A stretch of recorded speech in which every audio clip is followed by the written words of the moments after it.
めまして。私の自己紹介をさせていただきます。私はショーンレメイと申します。ショーンと呼んでください。今23歳になりました。独身で、出身は北部道路町で、今、ヤンゴンに友達と一緒に住んでいます。家族は6人います。両親と祖母と兄と弟と私で、私は次女で、教育レベルは2039年に高校を卒業ました。日本語のレベルは GMBD N4 試験を合格しました。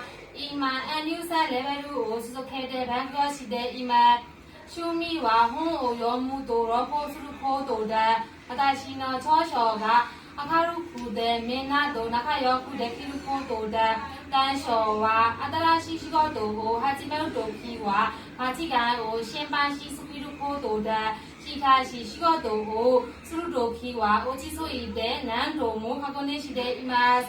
この面接を合格したら、この仕事を長い時間働いてみんなと一緒に協力して仕事を早くなれるように一生懸命頑張ります。以上でございます。私の自己紹介を聞いてくれてありがとうございます。どうぞよろしくお願いいたします。